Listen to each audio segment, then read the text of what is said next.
नमस्कार। चलिए आज जानते हैं एक ऐसी देवी की कहानी जिनका रूप जितना भयंकर है उनका दिल उतना ही कल्याणकारी है। हम बात कर रहे हैं मां कालरात्रि की, अंधकार का संहार करने वाली परम रक्षक।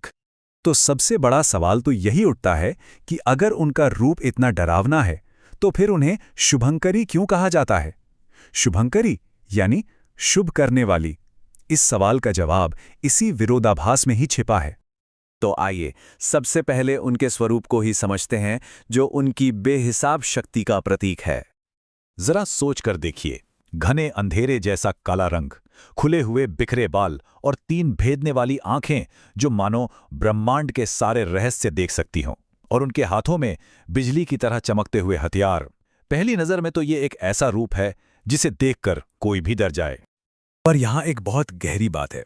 उनका ये उग्र रूप असल में हर तरह के अंधेरे, अज्ञान और सारी नेगेटिविटी के विनाश का प्रतीक है, ताकि रोशनी और ज्ञान का रास्ता खुल सके। लेकिन सवाल तो ये है कि आखिर ऐसे भयंकर रूप की जरूरत पड़ी ही क्यों? इसका जवाब एक ऐसे संकट में छुपा है जिसने पूरे ब्रह्मांड को हिलाकर रख दिया था। वजह था एक ऐसा राक्षस जिसे हराना नामुमकिन सा लग रहा था। ये वो दौर था जब शक्तिशाली दानवों ने धरती और स्वर्ग दोनों जगहों पर हाहाकार मचा रखा था। हर तरफ बस दुख और पीड़ा थी, और हालात ऐसे थे कि देवता भी खुद को बेबस महसूस कर रहे थे। और इस पूरे संकट के केंद्र में था रक्तबीज। उसकी ताकत, वो सचमुच खौफनाक थी। उसे एक वरदान मिला हुआ था कि उसके खून की एक भी बूंद अगर जमीन पर गिर गई तो उससे हूबहू उसी के जैसा एक और राक्षस पैदा हो जाएगा। मतलब सीधा सा हिसाब था, खून की एक बूंद गिरी और एक नया दानव तैयार। सोचिए, उसे मारना लगभग नामुमकिन था, क्योंकि हर हमले के साथ उसकी सेना छोटी होने के बजाय और बड़ी होती जा रही थी।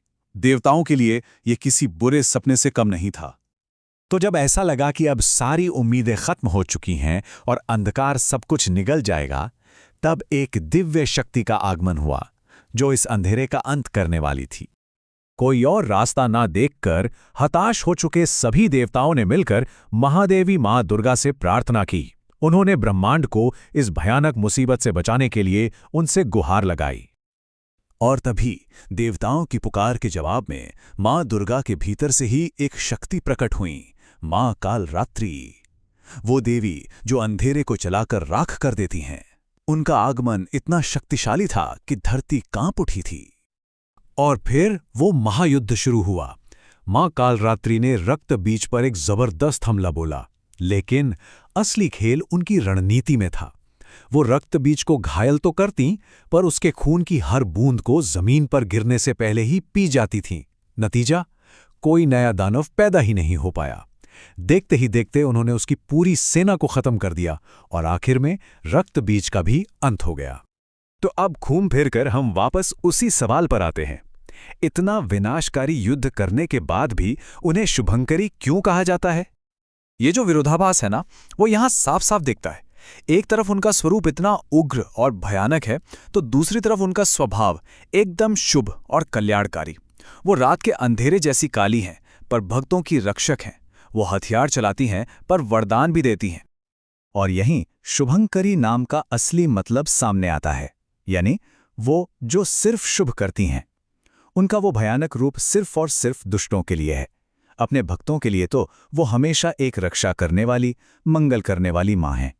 तो आखिर में ये भी समझ लेते हैं कि मां कालरात्रि अपने भक्तों को क्या आशीर्वाद देती हैं और क्यों उनकी पूजा आज भी इतनी जरूरी मानी जाती है। ऐसा माना जाता है कि उनकी पूजा करने से ना हर तरह के डर और अनजानी मुश्किलों से छुटकारा मिलता है।